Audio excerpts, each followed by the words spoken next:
All right, I can't believe it. 50 episodes of Talking Trash. Oh my god, this is a big event. What are we doing? What are we going to do tonight? We're talking trash on Giallo. Oh, oh, oh. Mommy, what's the matter? Mommy, why does that girl keep telling me I shouldn't go there? Giallo parlante. I'm talking to you. Bob! Bob! To him who opened the seven gateways to heaven, because through that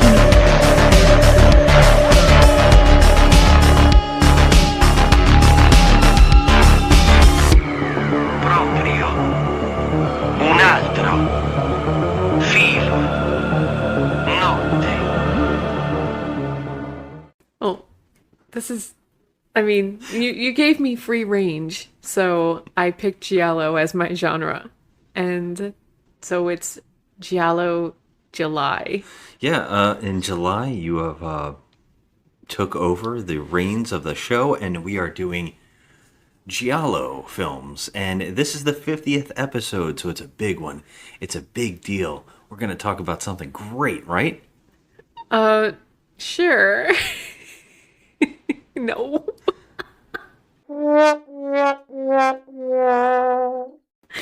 Well, here we are. I am Scott, and you are Joe. I am Joe. Last I checked. And we are just another movie night, and this is Talking Trash or Talking Giallo. Talking trash. We're basically, hey, what this is all, if you haven't heard this yet, what this is boiled down to is Joe trying to get me to enjoy Giallo films more. Which is if you don't know, a subgenre of horror movies that include Italian horror. Usually a slasher or a thriller. It's sketchy on what exactly this all is, but It's basically crime or mystery Yeah. also. So it's a very vast explanation of Giallo. But this one that we're doing is interesting enough. This is my director that I picked this time is Giulio Questi. And the movie that we chose, or I'm sorry, I chose to torture my husband with is, well, the American title is called Plucked. The Amazing. worst. But Amazing. the Italian title is worse than that. It's called Death Laid an Egg. Giallo laid an egg. I don't know. Oh, well, This is everything we want in a movie to talk about on Talking Trash. I can't stop laughing because this is not the first. This is actually my third pick because I couldn't find the one I wanted to watch. So I chose this one, even though this is on my watch list. It wasn't one that I wanted to pick for this particular month. But here we are. We did it. We wandered into a real foul egg of a film. Oh, I see what you said. Foul, an egg. A, Oh my a god. real stinker. A little Yeah, rotten it's egg. a rotten egg. No, this is perfect. This is exactly the kind of movie I want on this show. A movie that is just so absurd, so incompetent, that you feel like, yeah, everybody needs to know. And since, let me tell you guys, this is Talking Trash. And on Talking Trash, we do what we do best. We watch shitty movies so you don't have to. And we tell you the whole movie, spoiler fashion. We're going to break down the whole film. We're going to talk about it. And what better way to do this movie than that format? Because holy crap. This was something. This is like incompetent on so many levels. Okay, first off, let's just get this out of the because I try not to talk about the movie while we were watching it. I wanted to wait. So now we're trying to get our opinions out. But this was an hour and a half of audio torture. This was like, now imagine your child. You have a child, like a 5-year-old, and you just decide to put every instrument one at a time in front of that child and just record as the soundtrack to your film. That kid playing each instrument. So what do we got? We got a piano, violin, I think we have a saxophone in a there. guitar,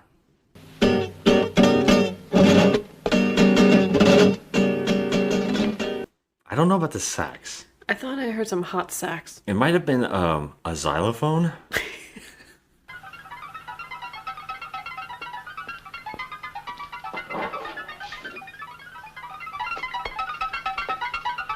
In this, there sounded like there was a flute at one point. A triangle? It could have been. It was just like every instrument is passed in front of this child, and it is horrible.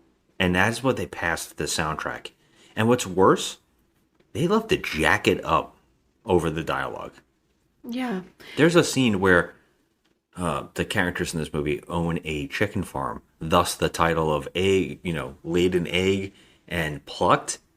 It has a entire theme about chickens. Well, the premise of this film is, I don't want to say premise, but the backdrop or the setting of this film has to do with the lead character, played by Gina Lodgebrigida.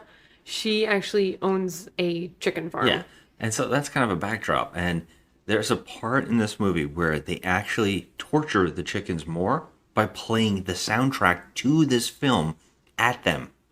No, I have to go to town. Ah, now it's working.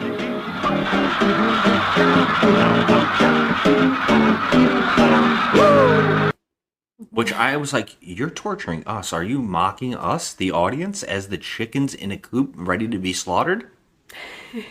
Maybe. And you know what? Good on you guys, because I think that's exactly what I felt like. I think that you're giving the director too much credit. Well, let's get into this one, because holy shit. First off, when I said incompetent and I pointed out the score first, that's important. But what's even more important is the terrible editing and directing of this film. Yeah. I mean, I think that's foremost is the terrible editing and directing. This is a mission to try to get somebody into Giallo. Especially a person who loves cinema but does not understand the love that Italian horror gets. This is the kind of movie that I would expect. You know what I mean? Like, this is a journey. This is a test of a will watching some of these movies, because every time I'm hoping for the best, I get exactly what I was hoping for, which is the worst. And this is and to start this movie off, we have the driving sequence. Yeah. No, this one isn't a driving sequence. No, I'm sorry. This is actually 2 minutes and 59 seconds or 57 seconds of infertilization. Yeah. Being shot, like it was the a cells chicken. and the birth of an egg. Yes. Being shown through a microscope for 2 minutes, 57 seconds, with the awful kid playing an instrument sound effect. For 2 straight minutes. I think That's how he this film was playing the opens. xylophone. This one's, it's not actually an sounded like actual the kid is pounding on keys. It's not an actual child, but it I seems don't like care. they let a child let do a this 5-year-old make this soundtrack. music. There's no Yeah. doubt in my mind. This is a kid jamming on keys for 2 minutes while watching a microscopic version of egg fertilization. Holy shit, that doesn't sound terrible right off the bat. If it could only get worse, because the next thing we get is jump shots of hotel rooms, scattered shots that never statically shoot a person. They're just flying by the person constantly. And if it's even more, that sounds even more insane. We also get shots of other hotel rooms. One room in particular is a man killing himself with a plastic bag on his head. Yeah, they never go back to that. In his tidy whities. And we never go back to it. It is completely pointless. And we also are getting, not only are we getting this guy wrapping himself in this bag, we're getting a guy listening to his neighbors fool around. He's putting his ear against the wall. And then we also have the person fooling around who is slowly becoming we get shots of his briefcase opening up and having torture devices being put onto the bed. As we hear this woman talking about, loving and cuddling and getting kisses. And so, he's saying, I love you, darling. Now, we don't see him. We just see the black glove. Anything from a Giallo film you can think of is being put on the bed. We got a switchblade. We got a hunting knife. We have stirrups. We have black gloves. We have a tape recorder. All these things are being played out, and we're seeing jump shots of a guy putting a bag on his head, people coming into a hotel, a guy listening into the wall, a woman walking back and forth with terrible zip shots, like just flyby shots of her walking by the camera over and over. We don't even know what we're looking at. And this goes on for a good minute as well, until finally the guy putting all the stuff on the bed starts killing the woman he's with. And by the way, before he starts killing her, she says, "I want you to kiss all of my body. Kiss it all. The love." And the guy's putting his ear against the wall listening, but then he goes outside and he I guess in this hotel, you could just walk over to your neighbor's back door or back window and stare through the window. So he does. And then that's when we watch our main actor, we find out, His slashing. name is Marco. He's got his black gloves on, and it looks like a dentist outfit of some sort, and he is just slashing. We don't see penetration. We don't see anything. It is the worst shots of a murder scene you've ever seen. It's basically just a woman laying on the floor screaming with some, like, no blood, just screaming. Her close up on her face, and then a close up on his side of his head that's not in frame properly, and his hand flying all over the screen, which is holding a knife, and he's just slashing at the air. Let's not forget about the directing in this scene. So That's fine. there's literally, like, I mean, the bad shot that you cannot overlook is the fact that this director keeps putting random objects in the foreground to hide and conceal exactly what he wants to conceal, which is the body, the slashing, everything that you want to see in like a horror movie. He has something in the foreground to cover that up. Yeah, nothing is in frame, is what I was saying. Like, nothing is perfectly in frame. Like, what is that kind of directing? Like, what are you doing? It's a mess. It is I've never seen anything like this. It goes on through the whole movie. Yeah. Yes, and it gets worse and worse. And this scene is being shot through the blinds. Like I don't know what you call them, vertical blinds, right? Yeah. And this guy's staring at it. We're watching a guy, his eyes staring at the crime, and the crime is just terrible. And then the guy who's watching this murder, he's not reacting to it in any way whatsoever. He just calmly gets into an elevator, goes downstairs, gets to a payphone, and calls somebody. We don't know who he calls. Yeah. And he's just way too calm for someone Yeah, he's having fine. just seen a freaking murder. And this actor reminds me of Greg Sestero from The Room. He kind of does. His blank stares, his bizarre reactions to things, Yeah. Oh, the also, close-ups on his face. did you get a vibe of 1968 from any of these characters? Because this movie came out in 1968, and I did not have a 1968 vibe. I mean, I can see it. It's Italian. It's not like an American vibe, so I can kind Yeah. of understand. Like, I mean, there it's is different. there is a sex party scene in this movie. There is some weird stuff in here that kind of goes, okay, this is the 60s. There's Yeah, I also guess. some terrible outfits. Oh, I mean, you know how I feel about 70s wardrobe, but Yeah. we weren't exactly in the 70s yet, but they were, you could tell it was just starting to get there. Yeah, But it's like that hippie colors and pastels, and we're getting into disco or whatever the hell it is. But with this particular character, I didn't get the 68 vibe from him. It was weird. I don't know. I think everybody looks pretty decent in this film. There's a lot of good-looking people in this. Well, when that guy's on the phone, the payphone, calling somebody, we of course don't hear who he's calling or what he's saying. We also see the killer come out of the elevator with sunglasses on. And by the way, he's got like the Tommy Wiseau sunglasses. He's got the whole sunglass vibe, and he's in a suit with he's like a full tie, the whole suit, and he's calmly marching through with his suitcase, and he leaves. Yeah, he had just murdered someone Yeah. in a hotel room, And he's just like, all right. So I guess he's not concerned about them finding the body or anything like that. Yeah, and that doesn't like for the whole movie. We're like, what is happening? Right? What's going on? Because they never go back to it. Never. This body. No. And what's even funnier is there's another one after this. So we kind of get little details, and then we finally get some stuff at the end. But for the whole movie, they just don't tell you anything. No. Instead, we have a lot of crazy shit occur. And it is some odd stuff. I think we now find out that this guy who just murdered somebody is our main character. Yeah. And not only is he the main character, but he's also married. Yeah, he goes home, and we get his entire introduction to his house and what's going on there. Mm-hmm. Well, I should also say that he's a photographer. And the way that we find out that this guy's home and he's with his family or whatever is we cut to a scene of him taking photographs in a chicken factory of two women holding chickens and turning on the devices to ground them up. It was very bizarre. And they're posing, these two women, like models, and he's taking photographs, and we don't know what the fuck's going on. And they're acting very just nonchalant, and they're laughing, they're giggling. He's taking all these different photos, different directions, like he's a photographer. And all of a sudden, a giant wrench goes flying out of one of the factory like what do you call those? Like a chute, and it shoots out a giant wrench, and it almost hits them. And they go, "Oh my god, what is this?" And the one girl's like, "There's a blonde," and she just goes, "Who would have done this?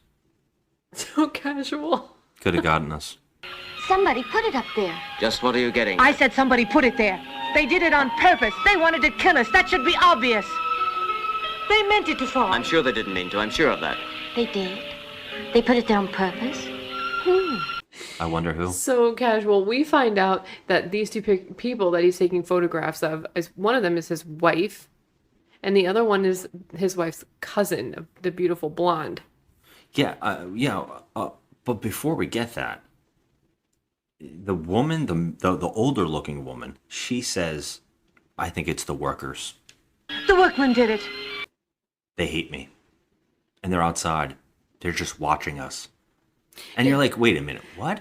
And when they open up this door, they actually show a fence with about 10 guys standing behind it watching them. Yes, but that doesn't come back. Ever. Ever. It's a running thing in the background of this movie, and But there's never anyone working in this factory Well, except one guy. that's the It's plot so here. weird. So the 10 guys just are staring at them. And she's like, "Look at them. Look at them. We don't need them anymore. And I fired them, and they can't go, and they won't get over it. And they're trying her out to get me." And they're just staring at it. And she's like, "Are you going to go do anything to this guy?"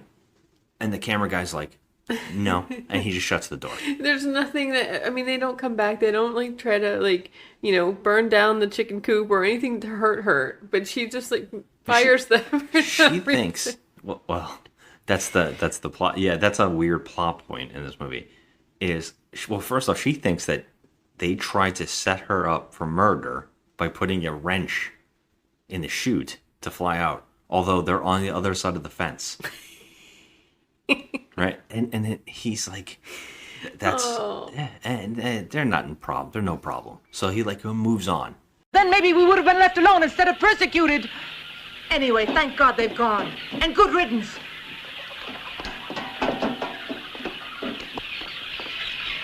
There they are. They hate us. They did even when they worked for us. What are they doing here now? We don't need them anymore. Are you going to let those idiots just stand there and watch us?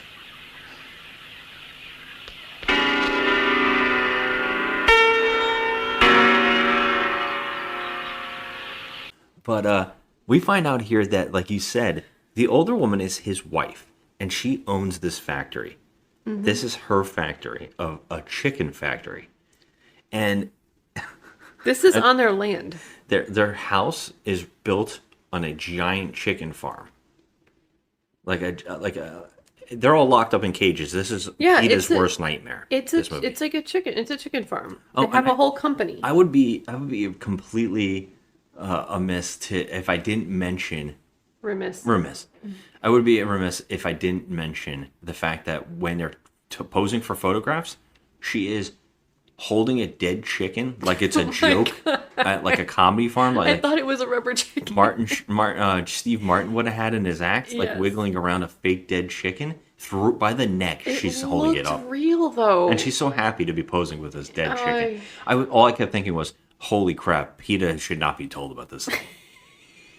They should not. And vegetarians should not see this film. Yeah. Probably better. Yeah, so yeah, like I was saying, like I guess this is his wife, and they have, which slowly gets told, is her cousin living with them, and she's a younger girl. We found out the actress was 18 years old filming this movie. She was very, very pretty. Very pretty. I think both of them are. I think that they went out of their way to try to make the other one old. I don't see. First of all, her name is Gina Lollobrigida. I can't even say Yeah, that. she's Lollobrigida. constantly referencing that she's old, so pretty, and she's only she was only 41 which is in yeah. this, which is not old. But apparently, they have it's her cousin, and we find out that she's living there because she doesn't really have any family left. So she's living with her cousin. Anna is the name of the wife, and so she's helping around the farm. Yeah, the cousin, the aunt, or the two cousins and this husband live on this farm, and apparently only other one worker works on this farm with them, who is a scientist. The scientist is running experiments. This slowly comes out. It is very, very strange. Apparently, she has fired all of the workers at this place because they're trying to run efficiently and cheap. So she's like, I can run this whole damn thing myself. So she's running it there, I think with her cousin. I don't know if the cousin's really helping, but apparently they're working, and this guy's doing, I don't know what his job is. He seems to be a photographer who's written a book once, but apparently he's broke. They mention all this crap like throughout the movie, and it's so odd, right? Like she's got a lot of money, not enough to hire workers. But like she's cutting costs by firing them. But those workers don't want to go home. They just want to watch. Yeah, they just want to They're linger so around. angry, you know. It's so weird, and that is an odd plot point in this film. But yeah, we cut to them outside, having drinks, talking, and looking at the photographs. And this is where the woman, who's the wife, won't stop talking about her age and how she doesn't look good in these photographs. And her dialogue is always insane in this film. She's got a lot of weird thoughts. She's like, my eyes just don't say whatever. And then the young girl's like, I think that photograph says that you're the boss. And that photograph says, Now here you have a strange kind of gentleness. Once upon a time, I wanted to have that quality. Do you think you like it? Yes, I do, dear. But it's too late now to do anything about it. Oh, what the fuck? Right? And she keeps talking about, you look beautiful in all these photos. And the husband's like, she's like, rip this one up. She's like, don't rip this one up. And the husband's like, yeah, you guys look great in this photo. And she's like, yeah, we'll keep that. You can rip up the rest. So he's going through his photos that he took.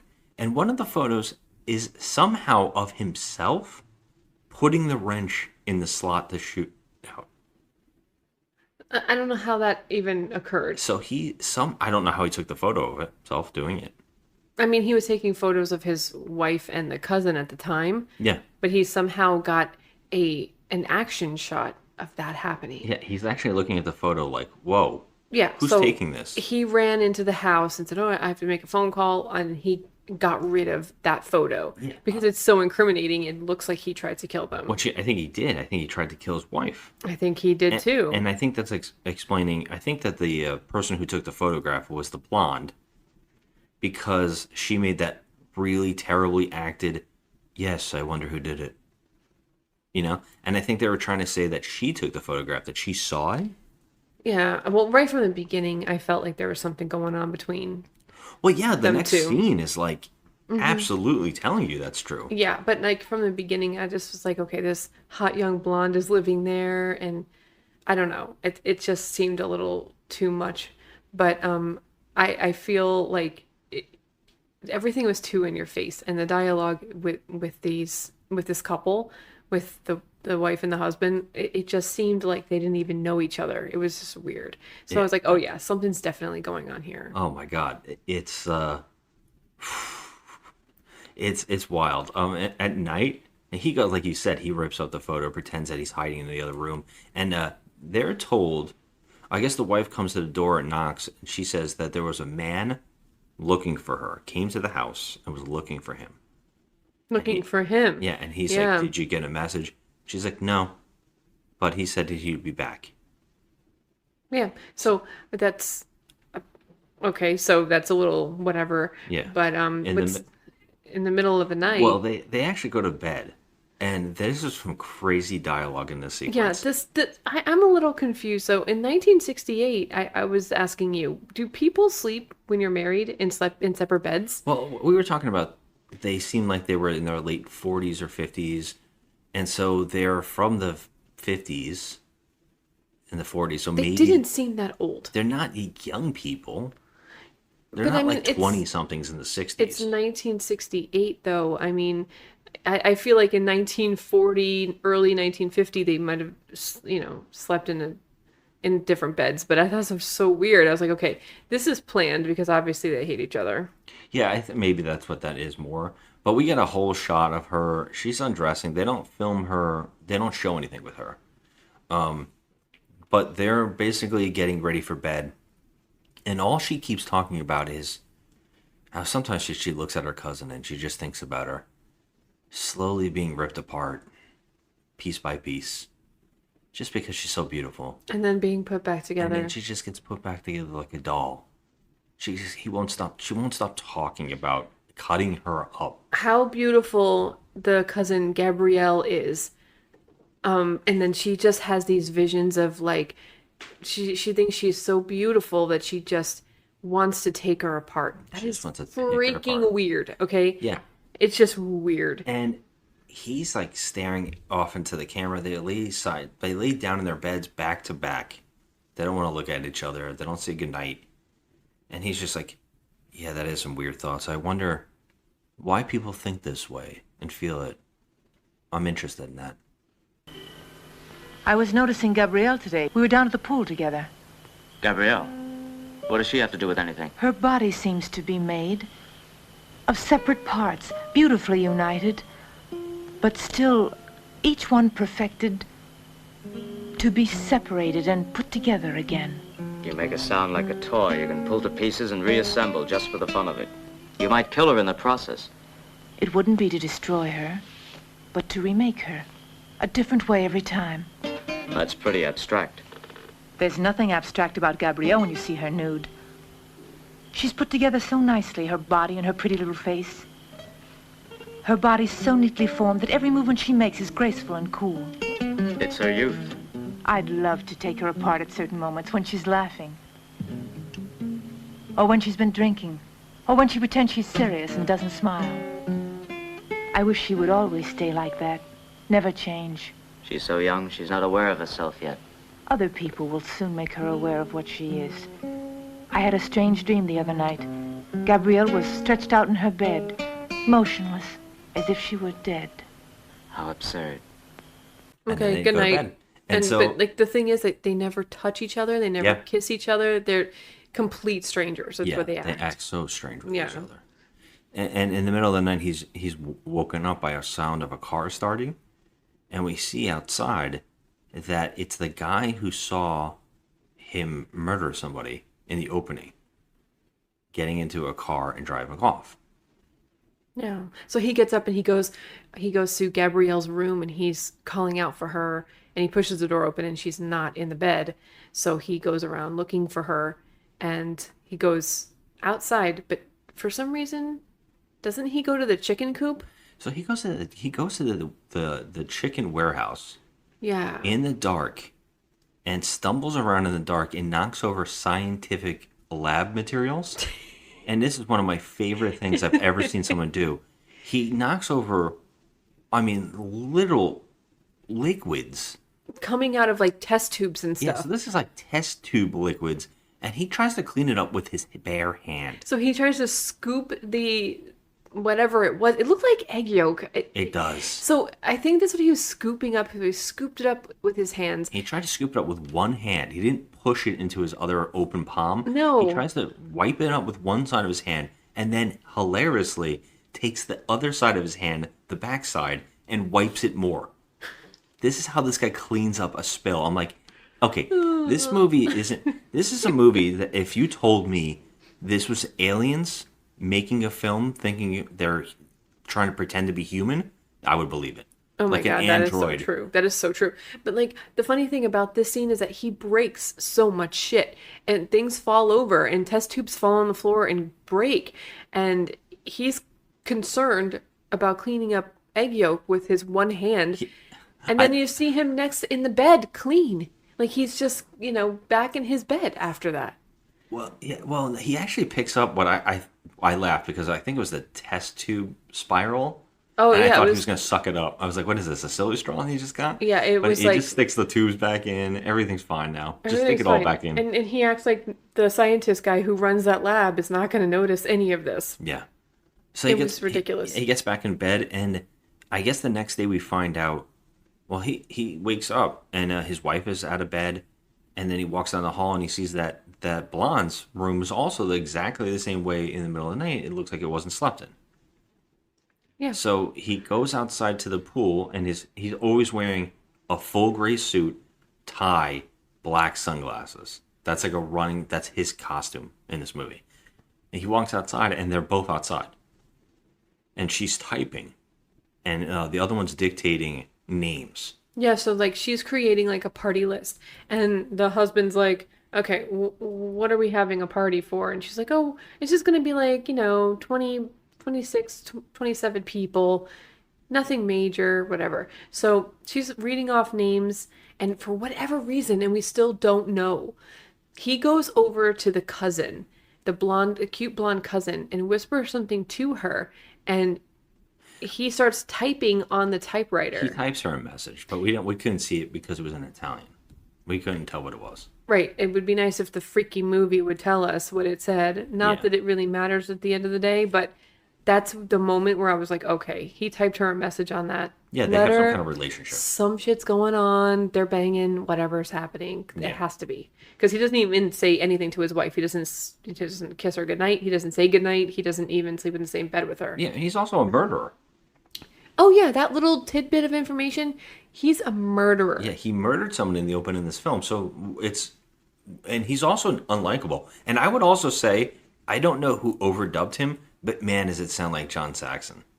It does sound like him. John Saxon is a Bad Movie Night all-star. Yeah, and he's also done some Giallo films. And he's done some Giallo films, and he's also a horror person. Nightmare on Elm Street. You'll know that movie. He's in Tenebrae. He's in Tenebrae. So he is actually, one of our guys. Yeah, we like it sounds like he's overdubbing him, and this guy kind of looks like a cross between oh my god, I just blacked out on his name. Oh, from Inglourious Bastards, Christoph Waltz. Oh, he does He's look like him a Christoph little Waltz bit. and John Saxon. Like an angrier version of Christoph Waltz. I guess so. He just looks like very plain, he's so generic looking. This guy, he's so weird looking. And everything, the camera's always hanging on his face. Close-ups on their faces. Terrible close-ups. Well, it turns out you said that the party, it actually has more to do with that because I think it has more to do with the Eggland Association of America or Italy. I don't know what's going on here, but that's a giant thing, and this is supposed to be industry people. This is supposed to be industry people in the poultry business. Yes, but okay. I need help. Because There's a whole plot line here. this whole party it's just so strange to me. That happens later, though. Do you want to get into it now, or I mean, no, go ahead. because I want to talk more about the poultry industry that happens first. Oh, so when he goes to the offices. The egg exchange, the Wall Street egg exchange that's happening.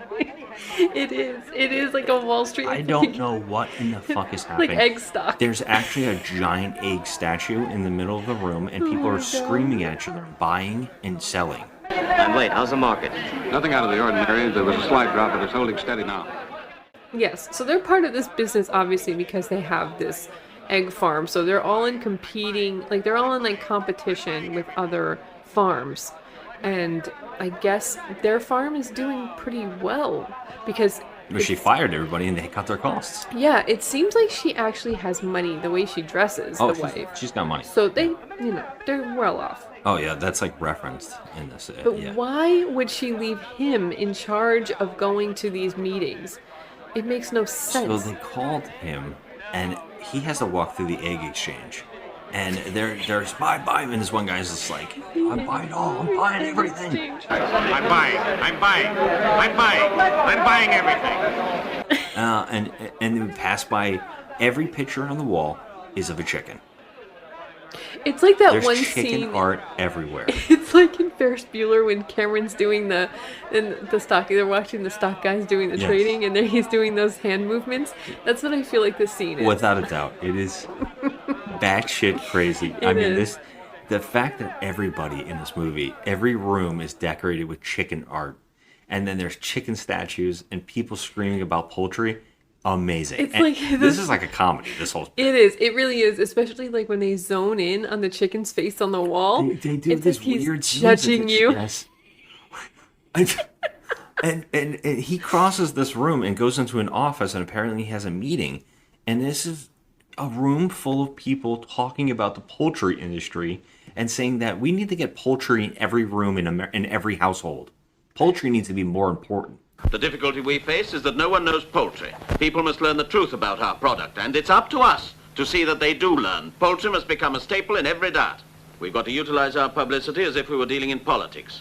We must use it like any other industry. I mean, there's I no. wish I could remember all the dialogue here because it was great. There's no way that they can. I mean, how ridiculous can you get? I mean, just with the dialogue in these scenes, like it's just so goofy. Well, even better is they want him in full charge of the poultry industry because they're doing great, but also he is an artist. Because I don't know if anybody heard the first episode of our Giallo month in July, but I made a checklist of things that I think happen in every one of these movies. And one of those, and cross off a bunch of those in this movie, but artist. So he's an artist. And of course, because artists are all serial killers. That's just how it is, right? And I think you They might tell- be right though in these movies. in these movies every single time, or they're gonna be the person they want to murder. That is true. So yeah, they're saying to him, "Look, we love your photography, we love the chicken art, and I want more stuff from you." And they're like, "Look," he's like, I'm not a star or anything. I'm not a person who could do that. That's the farm. That's not me." And they're like, "You take great photos. We love your art. We love the direction you take. And you also wrote a book." And he's like, "That book is shit. It doesn't mean anything." And they're like, "That's not what we think." So now, speaking for myself and the association, I'm entrusting this task to you. I approve. It's a marvelous idea. But that's impossible. I know nothing about publicity. Get somebody who's a specialist in it. The important thing is to get a man of good taste, and you certainly have that. You're the man who could best promote our interests. As far as the technical side goes, nobody's more expert than you are. You're a photographer. You've written a book. Oh, the book was nothing. Juvenile ideas. Unimportant. All we're asking you to do is approve slogans and drawings. Everyone's got to give of himself if the organization is going to go on. All of us have to think of the organization. I know you're just the man we need. I'm not, but I'll try. And we should take it a little more seriously. We're you in full charge. And we also want to put you on board with a new talent we have. And the guy buzzes this buzzer to call this talent in. He's a what's that called? I'm blanking on the words here. When you have people do all the Oh, he's like does the advertising. advertising, like Yeah, the marketing and yeah, stuff. he's a marketing genius. And Yeah. let me buzz him in. And he buzzes in. And beep, beep. He does it so many times. He holds it down. Beep, beep, beep, beep, beep. And it's like Morse code being sent out. And this guy comes in the room. And it's the guy who saw him kill somebody in the beginning. Yes. And we get full-on close-ups as these two meet into their eyes. But I was like, okay, what are the chances that this guy is now working at this guy's company who he saw in the beginning murder someone? Well, I think at this point you have to realize, oh, this guy was at the hotel stalking him to find dirt. Yeah, but so what are the chances that he would end up working for the No, same? you're missing my point. He already was going to work there, and what I'm saying is he was finding dirt on this guy. Oh, I see. He was already like He was already recruited. working. He was already working for the egg association of at Italy, and so Egg Association of Italy. and Is that what apparently it's called? I don't know what they call the egg exchange that they're working in. Whatever's happening there, The egg stock market is what it is it's for real. insane. And he was already working there, so you're already kind of assuming, oh, that's why he was acting so calm and cool. He was looking for dirt. I can't imagine that he knew it would be murder. Yeah, but he doesn't even react to the murder. Exactly. Like It's so this guy's weird. like, you know what? I got some good dirt. Someone died though. Yeah, but oh well. he doesn't tell anyone. So maybe he's setting something up. We don't really know, but this is where you start questioning. Wait a minute. Okay, there's a lot more going on with this character. But their meeting is great. The camera zooms up on their faces, and they're just the one guy's speaking to him. He's like, "I'm the one that came to your house the other day. I don't know if your wife told you I was looking for you." He's like, I was hoping to go through some of the stuff with you before I got sprung on you in this office. And he's like, nice. All right. And he's just watching him. He's like, okay. The main character the guy He's playing so Marco, cold. he's so just deadpan. Yes. Like there's nothing that he doesn't even react to anything. I mean, up until this point, he hasn't reacted at all to anything, or there's no acting. There's no. To me, his acting is suspicious. Constantly. That's his one face. I think that's Like, just his suspicion? face. Like his face is it just looks like that. This actor, I don't think he was really acting. It was just weird. It was everything just gave me this vibe. Like, okay, this guy's just here. Yeah. Hello, I'm the man who was looking for you yesterday at your home. It was just my bad luck that I missed you. Sorry I was out. My wife spoke about you. I'm looking forward to this opportunity of working with you. I'm not sure I could be of any use to you. Still, it should be interesting. Yes, indeed. Fine, now that the introductions are finished, let's get down to business, gentlemen, right away. Mondaini, I'm putting my faith in you. Don't let me down. Stay on the job. Well, they meet, and then the scene just cuts. Yeah, I'm like, okay, thanks for that. So there's not going to be any like blackmail. He's not going to say, hey man, I saw you kill a woman.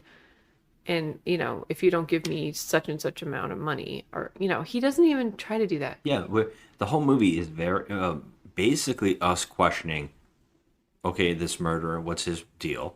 And then we're questioning who's this other guy setting him up? Like, what's his plan? So that's the whole film. Like, what is this? What are these two guys' goals? Right? That's because there's no mystery. No. In the sense of who's the killer or no. what's going to happen. There is none of that. There's just, what are these two guys' motivations? Yeah, what's going to happen with these two guys? Like, I'm waiting for the blackmail. Because that's, what you expect. To point out, I think we skipped over this, but kind of an interesting little plot point that might not really make any sense. But in the morning, before he left to this meeting, to the egg exchange, he walked into the chicken factory, and he went into the room where he knocked everything over to check it.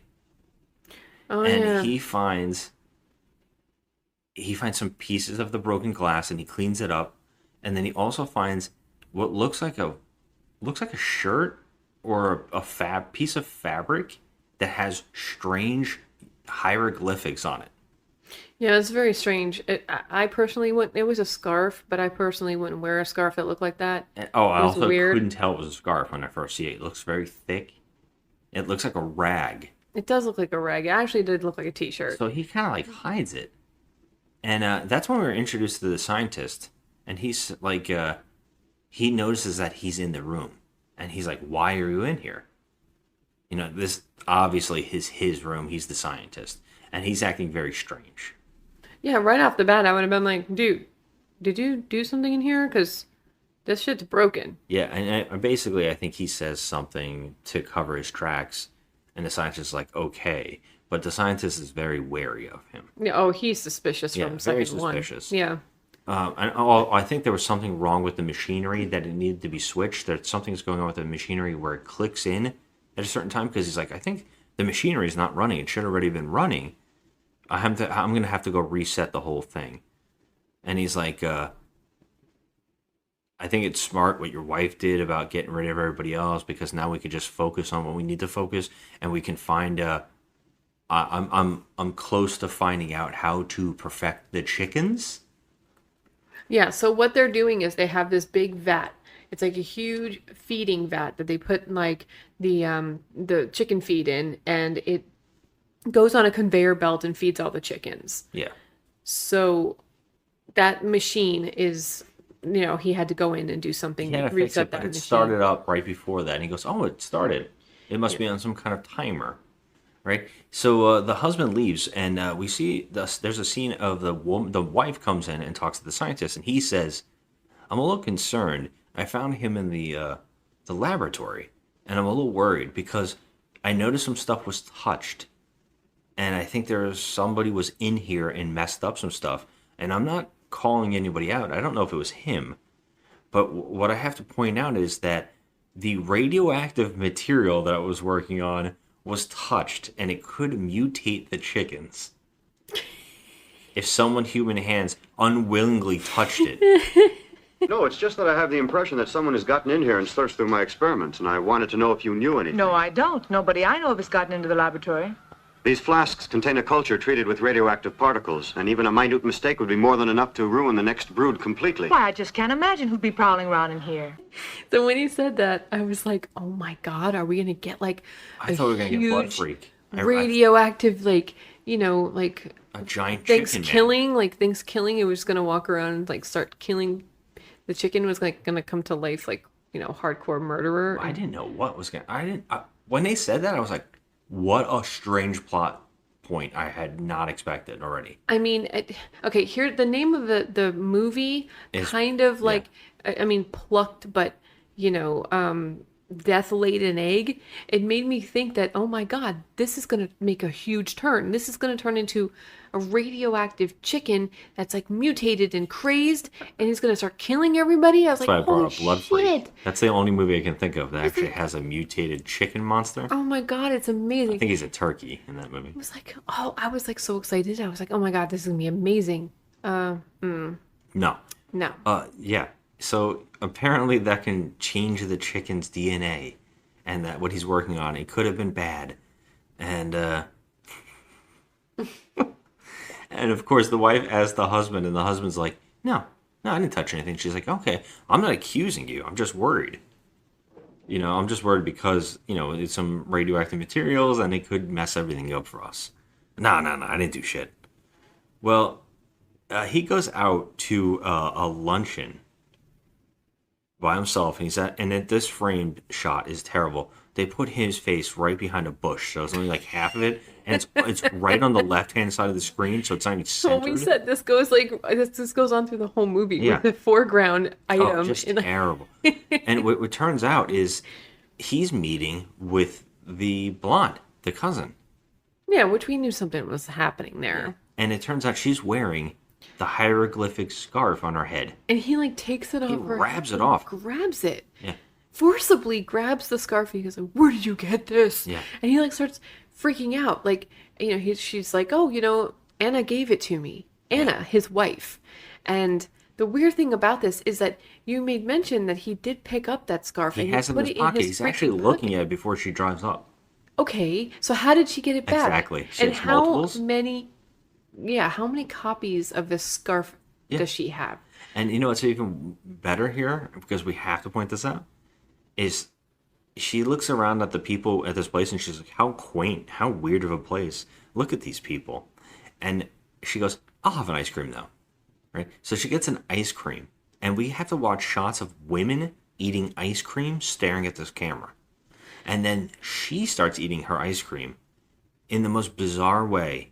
She picks up a sundae and just starts eating it out of the glass. Okay, what's very odd about this directing is that he keeps panning in on women we don't even know or care about eating the ice cream. But then he shows a shot of the blonde girl, one of our main characters, picking up a glass cup with a huge thing of whipped cream and a huge sundae, and she's just licking it like an ice cream cone. Yes, no spoon. It was so bizarre. It was just a bizarre choice of like, why would you just give her a fucking spoon? And remember, this is all accompanied. It's all followed up with the terrible score of the child playing an instrument. Oh my God, or the at least music. learning how to play an instrument. The freaking music in this movie is so jarring. Yeah. I've never heard such an odd choice of music.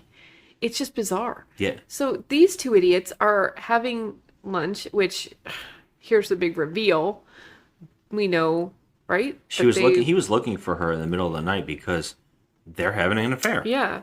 And he's looking for her, and he doesn't know where she went, and she's like, "Oh, I sleepwalked, and I actually couldn't find my medicine, so I was having terrible headaches during the night. I couldn't sleep, and I couldn't find my medicine." But he knows that she wasn't in the house, and we also saw that car wake him up in the middle of the night, so we know so that something was happening with that guy that's working with him now, that's watching him. He's onto it somehow. But he's like questioning everything. He doesn't really know, but he's sure something's up. But these two are having an affair, and apparently he's madly in love with her because the two of them get in a car and they drive to the. They drive out to the. It looks like a meadow. Like they drive in the middle of nowhere, the woods or whatever. But the car ride is what we need to talk about. This car ride. What is happening in this movie? So it gets worse from here on in. The car ride is terribly filmed, and it is some of the worst editing. Again, they basically are driving, and she's like, I don't want to leave because I like living with you guys, right? And he's like, yeah, we don't want you to leave, but I want you to be with me forever. And she's like, well, what about her? And I don't think I can leave her. And, ever since my family died. And then he's like, I don't want to hear about this. And then she's like, yeah, I love my mother. She was the only thing I ever had in my life that filled my heart or whatever. And when they died, and he's like, I don't want to hear this. And then we just keep shot of them driving to the road where they're driving, basically the middle line of the road. Of the median in the road, we get a shot of the lines for the median. Back and forth at full speed from them in the car to the median. And then she starts talking more and more about the death of her parents. Yes, and we have to see it. And she describes it, and he's like, he's like looking out the window. He's like, oh my God, stop talking about this shit. And she's like talking about it like happy. But she's like, when they died, he was driving down the road and he hit the median, and then we're seeing shots of a man dead on the street, a car crash. We keep zooming out, and now when I say this, jump cuts, I mean instant seconds. Road driving, shot of dead body, I was freaking dizzy. Shot of messed up car, then of a woman walking out bleeding out of a fire in a car, and she's just walking toward the camera, shot, and it just keeps going. And she's like, yeah, and when they died, that was it, and we just keep shoot, shot. I mean, we can't even explain this and do it justice. This is something you have to look up a clip on YouTube or something, because this scene literally made me dizzy. It made me freaking dizzy. I was like, wait, why are we getting this? I feel like I'm in a kaleidoscope or something. Yeah, and it was weird. What's funny is they also are playing the terrible music, but then they just stop, and then we just keep getting a shot of the road and this woman walking dead, like dying, over and over with no music or anything following it. Was so weird. Like, I don't understand why this director chose that route. Like, it was just because it's so most jarring. of the movie, most of the film so far up to this point has been slow shots, slow things happening, and then all of a sudden we just get this bewildering directing choice. I'm just like, yeah, like intense. It was intense. It went from boring and drab directing to this like fierce, like flash all over the screen type thing. Yeah. I was very confused. It was confusing. And I will say it works because it looks disturbing, but it's also only making it worse because of how much it's jumping out of it. Yeah. And so it makes you a little nauseated I was on top of nauseous. being like, oh, that is a creepy shot. That is actually really well directed. And then it's like, oh, but the editing here sucks so bad It really that it's does. ruining the shot no matter what it's doing. You've got to stop being afraid. You've got to look your fears in the face. I do, but I can't believe anymore. I've tried it. And so you're afraid. Well, wouldn't you be? I've lost my family. My mother was my only happiness. We were just starting out on our vacation that day. Stop it, Gabrielle. The sun was glorious, the kind of sun you pray for. The whole family had just started out. Gabrielle. I didn't want to go. And so, yeah, basically they end up in a meadow. And they're just talking about how he's like, how much he cares about it. He wants to live with her forever. You know, when She's the you're having a only one. freaking affair, and Yeah. you know, in these movies, they always sit and they talk about how he's gonna leave his wife and they're gonna be together happily ever after, blah blah blah, and that just it's so stupid. It's like we already know that you're having an affair. We don't need to hear about all this crap because there's nothing that this guy can say that will make you like him in any way. And every time he opens his mouth, he's just digging a hole even deeper. Yeah, but this is great too because this shot just keeps following them. For some reason, all of a sudden they're walking through the woods. Then all of a sudden they're running through a cornfield while they're talking to each other. And then she's playing. She's like, "What are we gonna do for money? You have no money." And he's like, "I can get a job. Who gives a shit? Who cares?" And he's like, "I could become a bandit." She's like, "Yeah, I would love a bandit's wife." Yeah, because she wants the thrill. So she's just not going to be living in some freaking podunk piece of crap house, you know, in the middle of nowhere with him. She wants more. She's young. She's much younger than him. And she doesn't want to, you know, be broke. She's like, we both can't be broke. Yeah. So So how is this going to work out? they end up out of the cornfield into the meadow, and they lay down on the grass. And this is great because she asks him, "Well, why did you marry her?" She's like, "So you only married her for her money?" And he's like, "No, I know you won't believe it, but I loved her." Now, this is a guy who's like, "I love you, and I only want to be with you, but I also married somebody for love, and I only wanted to be with them, and I don't want to be anymore." So, and then she actually says a great line. She says, "Love is the only thing that I believe is constant, or forever." And I'm like, this guy just told you his love is not forever. Yeah, And- she's kind of a twit. You're an idiot. Yeah, like ridiculous. And she says, he says, "Oh, you married her because you loved her?" And he's like, "Yeah, there was a time."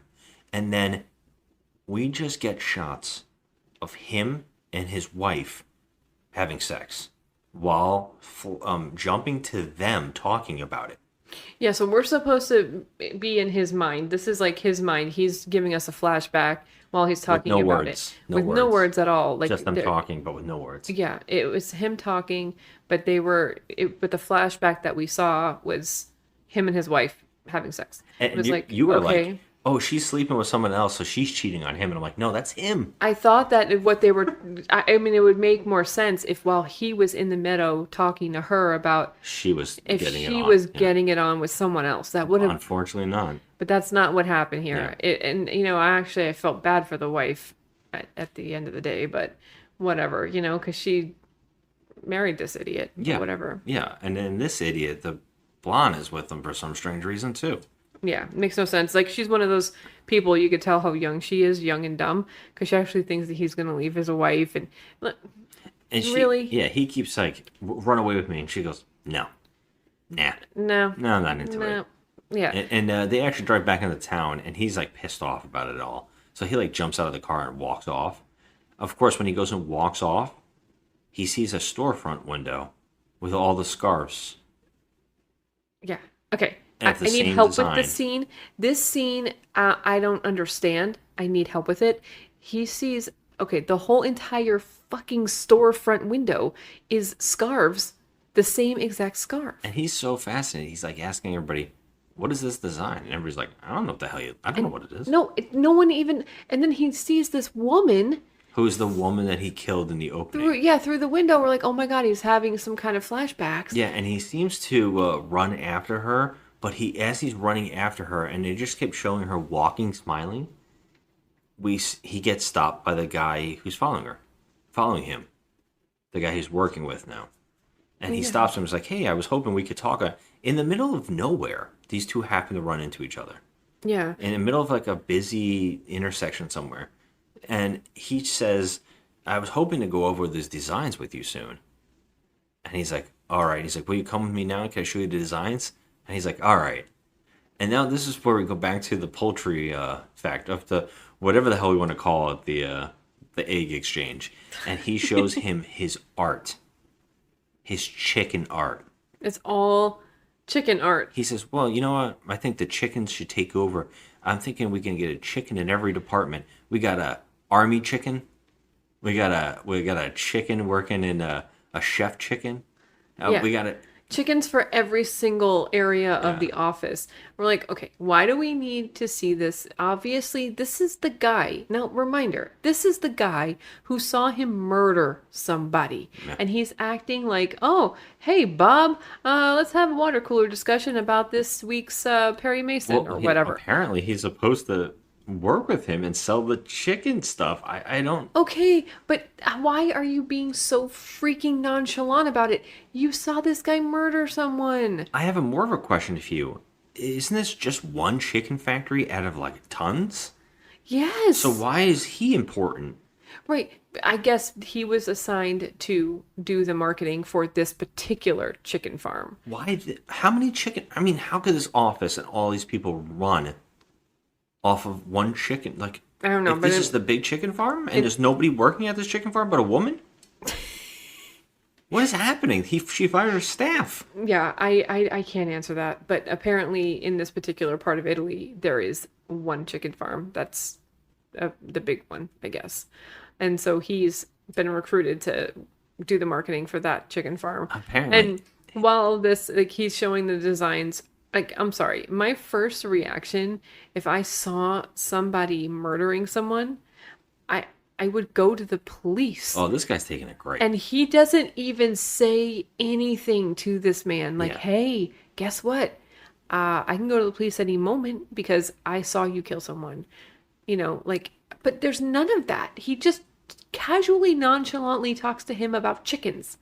I'm like, well, he's what is- showing the art. The art is hilarious. It's Oh, like chickens in it is. suits and chickens in army outfits. It is, but it's pointless. Yeah. Pointless to this plot. It's to the plot in the sense that he's supposed to be making the advertisement, and even the main killer guy, our main lead, is like, "Huh?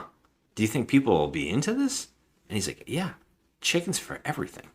Yeah. Yeah, and I'm just like, I can't.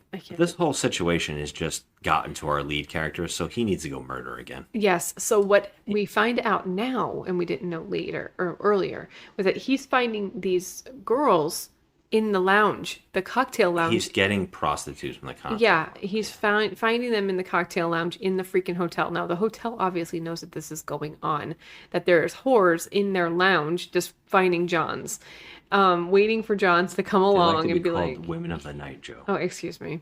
Okay. Well, you know, working girls, whatever. But so, yeah, he finds a girl in the lounge and Hooker's brings got a hook. He brings her Hooker's Hooker's got a hooking. hook. Yeah. But yeah, and then he brings her upstairs to his room, which it should be noted that he always chooses room 627. That's his room. So he's been doing this for a while. Yeah. And they made mention of it like over a month at one point. He actually has that room forever. Like, yeah, he's it's been holding reserved that room for him. Yeah. him. Yes. He just rents it out. So they know that hookers are turning tricks in their rooms. They just don't care. And it seems like a big, like a nice establishment. It doesn't seem like a Motel 6. And we don't even know. They probably work for the hotel. I mean, like, we don't even know because we don't know the laws. Right. The prostitution laws there. I don't really know. But they could mean, just either be way, like, yeah, this is how I get my money. I hang out at the hotel and I go hook. Maybe the manager of the hotel's getting a little slice on the side. Who knows? Whatever. I mean, this could be a... It's just a plot point that we, like, Yeah. what is happening? Well, he brings a woman up to his room. He hog ties her, gags her. She's in for the whole thing. He draws the designs of the scarf or whatever the hell it is on her head. He draws all He over draws her. the designs on her back. Yeah, with lipstick. And then It's he really weird. slices her throat. Yep. And that's enough of that because we don't find anything else about this. Nope, We we don't know don't. if there's bodies piled up in the room. We don't know what's going on in this room. I mean, honestly, I'm still at this point in the movie. I was like, okay, well, did they ever find the last girl that he murdered? Yeah, What the hell that's what I did said. do? I don't know if there's stacked bodies somewhere, if he's Yeah, doing something like- crazy with the bodies. We don't know. Like, what is happening? Like, there's no like cleaning lady, or there's no Yeah, true. I what didn't the think of fuck? that. Like, nobody's coming into this room to clean It's up, got or smell. yeah. So okay, so whatever. So this is the second body, So and yeah, I mean, yeah. I can't. It's bewildering. It's bewildering. Now we gotta talk about this. The wife is at the pool with her cousin, and the cousin's swimming, and they're talking about the party. And the blonde says the cousin, she's like in the pool swimming. She says, "I invited that guy that came over to the house looking for for the husband." Mm-hmm. Wouldn't that Marco. I think he'll be a hoot. Oh yeah. So And then she's like, blonde's into "Won't him. that be a hoot?" And she's like, "Yeah, I think that'll be a hoot." I don't think they say hoot, but they No, say they don't something say funny who- like that. Yeah.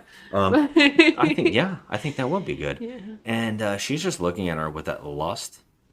I guess she's imagining her chopped up, putting her back together again. I don't know. It's so weird. But Well, Anna's so like is- looking at her cousin weird like that. Yeah. It's so strange. So is the director because she gets out of the pool and she walks crotch into camera and then turns an ass into camera. I was like, hold on. I'm like, wait, we need something in the foreground. Yeah. So here, let's just Yeah. have her crotch walk towards us and her. And when I say that, she's not naked, but she has a very low, like, swimsuit that's like very low, but also very tight, so you can see everything through it. Yeah. And it walks right into the camera. I mean, it's it's just like the most ridiculous shot. Like, what is this director doing? Like, I'm trying to figure out like what are your motivations here? Why do we need a crotch shot?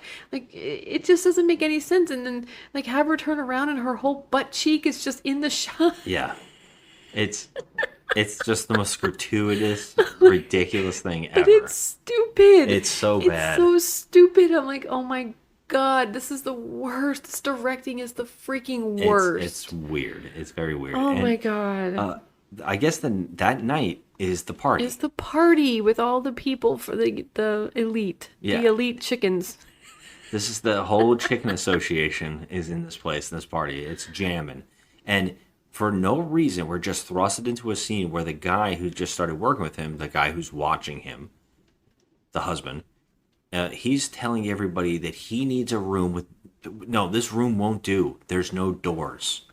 I need a room with doors. What the fuck is he talking And they're about? having a hard time finding a room with with a door in it for some reason. In a house. In a house. In a house. And so the wife who owns it and at the party, she says, "How about this room?" And he's like, "It's perfect, but we can't have any objects. It needs to be bare. We can't have anything that can trap memory." Okay. I need help with And this so scene as the well. entire party guests all are laughing and having a great time. Remove every object from this room. And we at into this the point, hallway. us as the viewer, we're like, okay, what is going on? What is here? happening here? Yeah. Are they gonna then- have some kind of orgy? Yeah, apparently this is a game. He keeps saying it's a game, and it's like people go in there, and there's no time limit. It just has to be truth. Okay, so I'm picturing this like when you're like you're like that person in your 6th grade or whatever, and you do 7 minutes in heaven, you know? Yeah. That kind of thing. I Like guess. throw 2 people in a room and see what happens. I mean, it's not a closet. It's just a room. And then all the furniture and all of the artwork and everything's been taken out. So the whole room is just white. Yeah, and I wanted to point this out. Wasn't it a brown colored room a second ago? I thought it was also. I thought they had like that wood paneling yeah, in there. and then it kind of looks like an insane asylum room. It does. It looks like it's just all white. It looks like a rubber room. It's really weird. And so then we see that 2 people at random get chosen to go inside.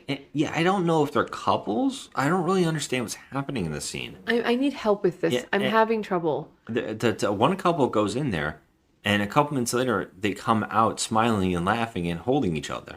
And they said, "What happened in there?" Is like, "It was fantastic." Yeah. Okay. What? Okay. So Okay. what? And then they do this really weird cut to this woman and guy in there. and he's just like jostling her around. There's like a lot of those cuts, but Yeah. there's one that comes out where the woman's crying.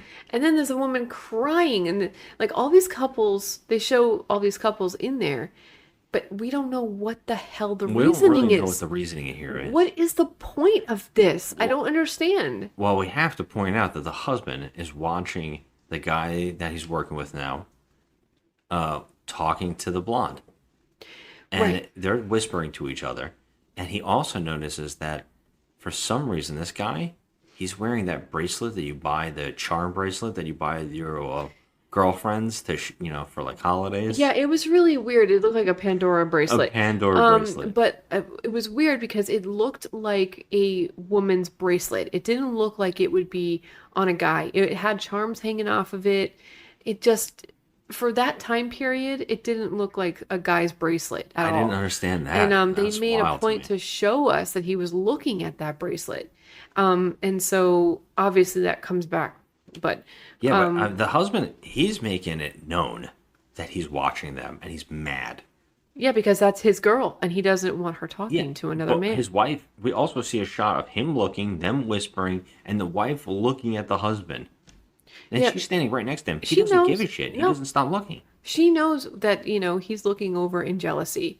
And she knows it. I mean, she's not a dummy. Yeah, but it's our cousin that she's like so obsessed with having there. Like you would think that she would say, "Hey, that's my fucking husband." You know what I mean? Right. But she doesn't say She any doesn't of say that. shit. And she obviously knows that some shit's going down with them. And she doesn't say anything. It's just so bizarre. It's weird.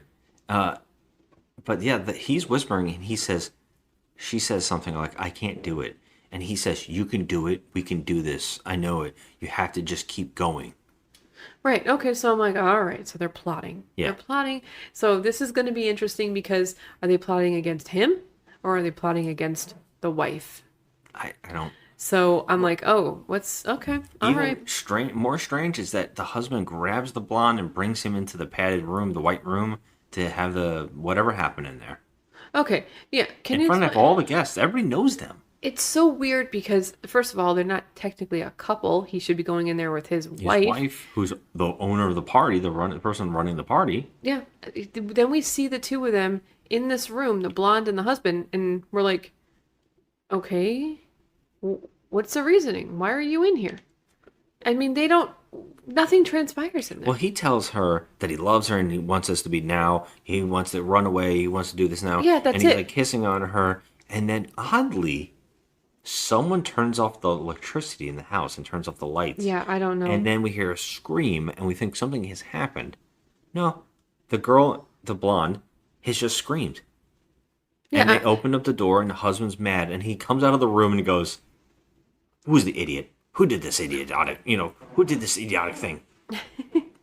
Sons of bitches, And they go, "You know what? It's late. The party's over." Yeah, so they throw everybody out. Sorry about that, guys. But it's so weird because, like, the wife, I mean, she seems so disconnected from it all. It's just bizarre. Yeah. I mean, like, I would be like, what the hell? What are you doing with this broad? That's my freaking cousin. Are you guys banging? What's going on? I would be, like, all over it. She almost seems like sexual with her own cousin. We are actually confused by that for a couple minutes. There was a We're like, scene. are they cousins? Yeah, where I was just like, okay, she's looking at her like she wants to, like, Yeah, and she make mentioned out that. with She's her. like, she's so beautiful. Yeah. Oh my god. It was weird.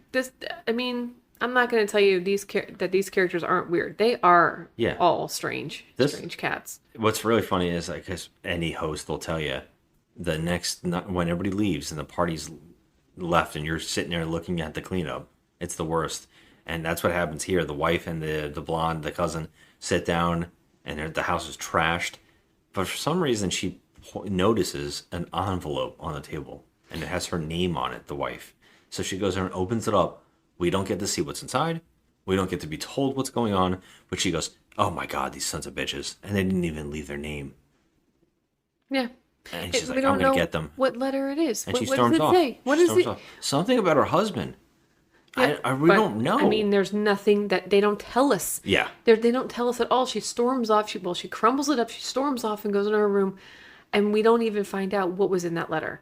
So I'm like, okay, isn't this an important plot point? Yeah, you would think we the would be told freak? what's in this. But I mean, I guess we can only guess because it's obvious what's going on. But I mean, now it is, but We before. know that the guy set it up and he turned off the lights for some strange reason, but the lights turned off with just for the throw the envelope on the table. Yeah. I don't know. We know that the blonde and him are setting something up because we've seen them talking now, and the husband seems to know too, but not doing anything about it. He kept questioning her in the room too. He kept saying, "How do you know him? What are you guys talking about?" And she's like, "I just met him when he came over the house the other day. But I know you know more. I know something's going on. I love you. I don't want to move away with you." Yeah, he acts like a jealous, like, little kid. He's Yeah. like, he's the worst. The husband is the worst.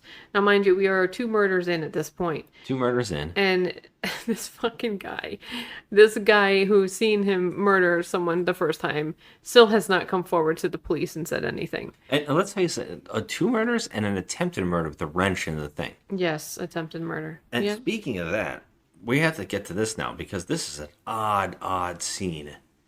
Him and his wife are mad. Now, she's mad at him because whatever that envelope was is definitely some kind of information about him. But we don't know what it is. Yeah, and they're talking in the chicken factory where she does the running of the chicken thing. The running of the chicken thing. Whatever the hell it is, she turns on this device that's like a meat grinder. That's This the chicken giant- feed. It's a chicken feed. Yeah, but you have it smashes stuff up. It's like giant rollers that crush up stuff. Yeah, it's making the chicken feed. Okay. So I guess she dumps stuff into it? Yeah, We don't so- see that. We no. just are watching this thing churn. Yeah, and then And it, her it talking. brings it conveyor belts the food out to the chicken so they can eat it. Yeah, I get that part, but I'm just this device, what it is. It's a huge ass thing with some kind of railing. What I'm guessing is they dump some kind of feed that has to be grinded up. Yeah. I don't really know what's going on here, but she's talking and they start fighting. And she's telling him that the workers, they're outside again. And they book some windows. And he's like, eh. And she's like, the cops need to be brought in. They're supposed to protect us and stop this. And he goes, I don't think we have to call the cops. And she's like, okay, great. We're going to find more broken windows. But oddly, a dog walks up. And apparently now these characters have a dog. Yeah, we Was never not saw in the this dog. film. No, we never What, saw a dog. what I think happened here is this dog wandered onto set and they filmed it dying. No. Because this scene, I'm questioning what happened on the set here. I have no idea what's going on. There's here. no trivia on IMDb. Rare dog. There's no trivia. I can't find anything. But a rare black dog comes into the shot and doesn't really interact with them. They just keep showing it like it's in the scene. Yeah. And It was bizarre. he walks the husband after the wife already stormed out saying that the windows are broken. And that you're going to find more broken windows from those guys. They're just standing out there. He walks off, and as he's walking, he turns and stops to look for the dog. And now suddenly, the dog is up on the beams above the grinder? Yeah, so we know exactly what's going to happen here. The dog's walking back and forth up there. You said, how the hell did the dog get up there? We don't even know how he got up there. There's no possible way. There's stairs going up to the grinder, but it doesn't go up to You the can't get up freaking on the damn ventilation shaft. Yeah, I don't even know how it's up there. And this, by the way, this factory is like in a, there's like a glass ceiling. Yeah. It's dirty, but there's light. You can see light through it. Yeah, so how did this... I don't know. So the dog's up there, and all of a sudden the dog slips off. Yep. The Whee! dog slips off and We then see him falls fall. into a vent that shoots him into the grinder. Yep. It's beyond. And I was like, I'm like, okay, I don't know how they did this. why do we need this scene though? Why do we need this scene? Like I said, this is definitely implanted. Something happened on the set, and they just filmed it Well, by you're accident. just letting this dog get murdered from a... The First of dog all, slipped off the damn thing. That happened. The I dog mean, slipped off the it thing, looked right? like the dog really fell. It looked like he that. fell. I mean, that's... And then you can see him sliding. Yeah, and And we the don't husband know. starts screaming, "Get down from there! Get down!" You know, he runs toward it. Did he say his name was Blackie? He did call him that. Yeah, I think... Blackie, get off of there! And then Yeah. all of a sudden, just right into the meat grinder. Yeah. We don't see it. This movie doesn't really like showing gore, which is, I guess, a plus because this scene in particular. And I was worried that we're going to be watching a lot of chickens being like destroyed. Yeah, I'm And we glad don't we get didn't any see of that. that, luckily. And this dog too, we just don't get what happens to his body. It just disappears. falls in there and is gone. Which is a thing in this movie, But you don't even see any blood. Like there'd be some Nothing. remnants of Yeah. something, nothing really. but And nothing. he like just walks up to where he fell in and just stares at This it. is the oddest scene. Oh my god, it makes no freaking sense. They never even go back Yeah, to they this. never talk about it at all, and that's it. that scene's over. I mean, he just moves on from I it. need to listen to somebody else talk about this movie because I'm having trouble with a lot of scenes in this movie. I need some guidance. It's very I'm bizarre. afraid to find out that like animals were really hurt and stuff No, like that. no. I don't doubt it. I really don't doubt I it. mean, it was weird. It looked like the dog really fell, but I It mean, it does. could have been like where they made the dog fall and someone caught him in a, one of those, what do you call it? The fire brigade has those jumper trampolines, Yeah, maybe. It just looks very, very suspicious. It looks it looks weird. I but question what happened in the scene, but so yeah, that's that. And now we get a whole subplot where the wife wants to get revenge on the husband, and so she asks him. Oh no, the wife asks the cousin. She's like, I know he's going. This person wrote the letter and said that he's going. He's getting women and they're meeting up somewhere. I wonder where it is." And the blonde just goes, "It's at this hotel." yeah, and there's no follow-up questions. She doesn't say, "How the fuck do you know like, that?" how do you and she goes, know? "I've seen them there. I've Yeah? seen them there. There's women of the night that work there. There's hookers that hook, Yeah. and they're in the lounge. And Hookers I gonna think- hook. I think he picks up hookers. Yeah, so how does she know Yeah, that? how does she know? But And there's the no sister doesn't know the cousin.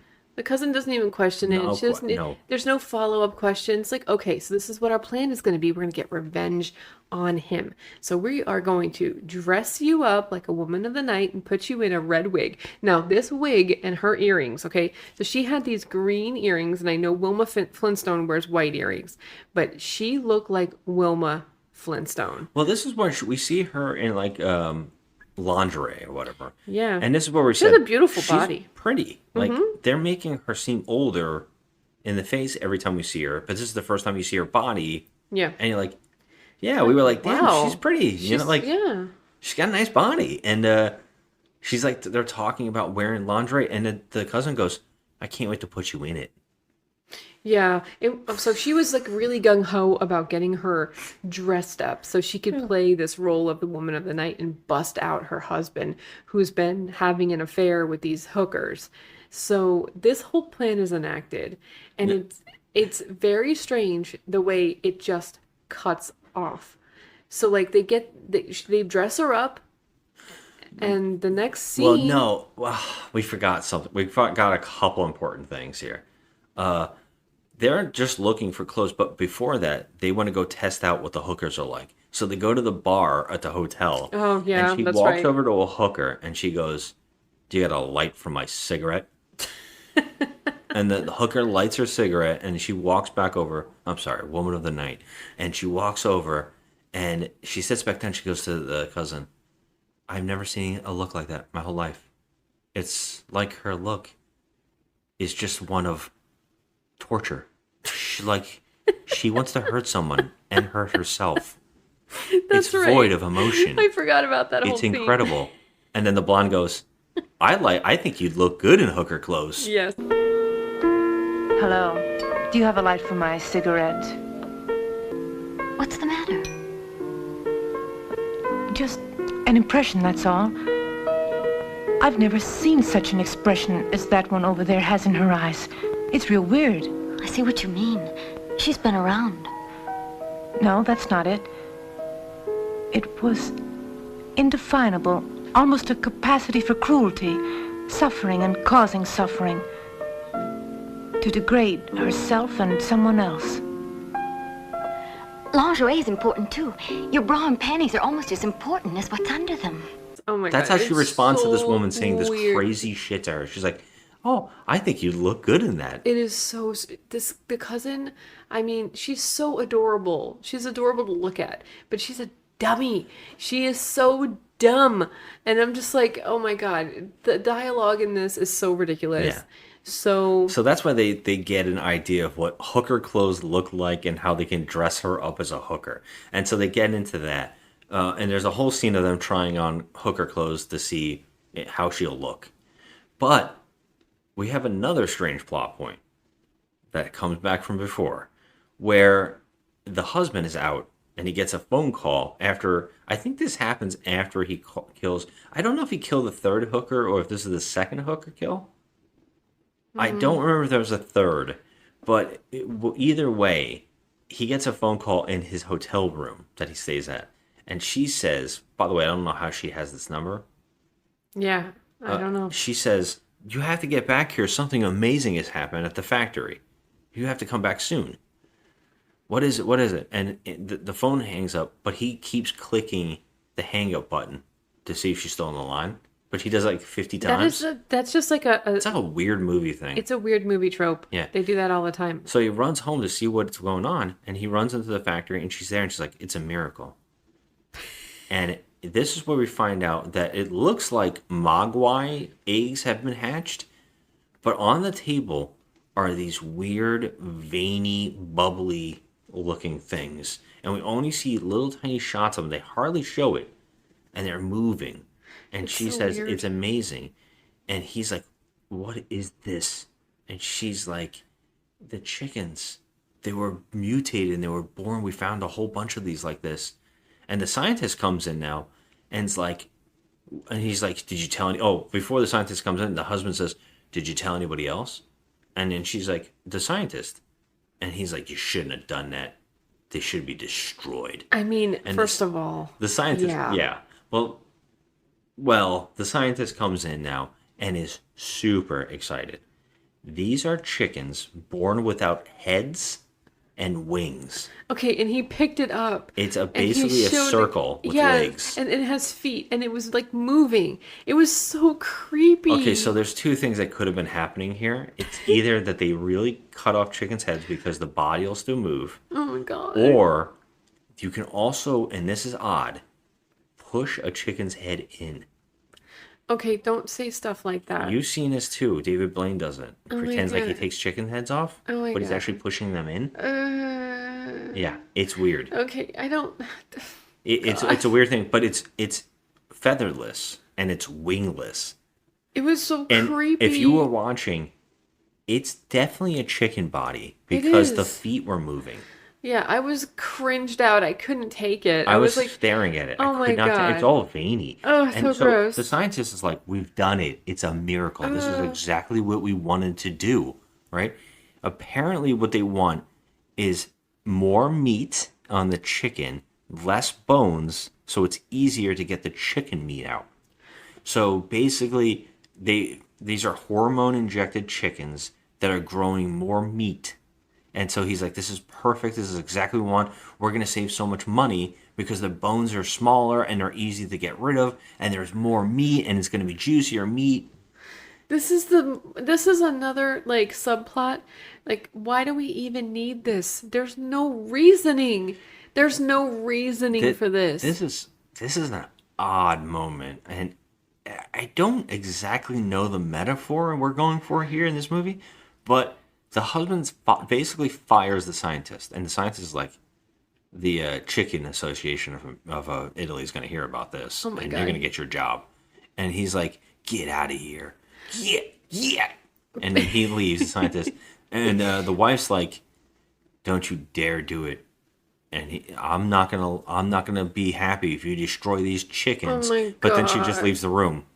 And then he goes behind that counter and grabs a crowbar in a science lab. Oh my god, okay, yeah, there's a crowbar in there. And then suddenly the window smashes and the wife just watches him as he destroys the chickens with a crowbar. Which is the goriest scene in the movie. It's basically, it does look like some real organs. It does. It's gory and it's fast though. Cringy, it's but shot yeah. in a way where it's hardly seen I it, but feel it's happening. like they're really doing that. I do. He just destroys these chicken monstrosities, and he says they're monsters. I mean, this movie is so freaking weird. Yeah. It's so weird. It's like one moment it's about an affair and a murder, and then the next minute there's mutated chickens.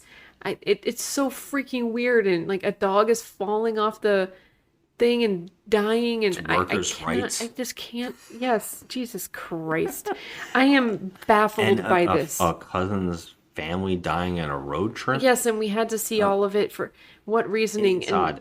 They were among the chicks that were born Friday. The others are normal, only these are monsters. They're wingless and headless. Yet they're breathing as though they were living things.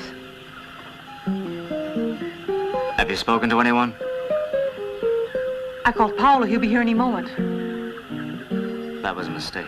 There's So- so much, and we still have this asshole who saw a murder and didn't report it. So this is just, I mean, now we got mutated chicken metaphors, and of course, this leads him to get called to the Chicken Association of Italy, and they fire him. Basically, they say, and he says, there are monstrosities that need to be taken down, and I would have done it regardless.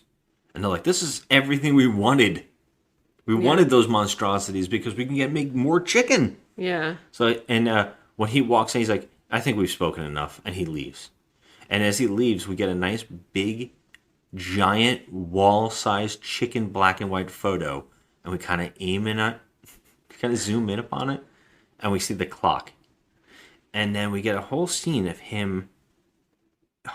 I'm so mad at myself for not remembering this scene. He calls a guy up and says, I need 2 tickets to Amsterdam. Oh, okay. And he goes to a guy Yes. who has a bookshelf of chickens and books. Their heads are sticking out of the chicken books. It's so weird. An entire library case like that.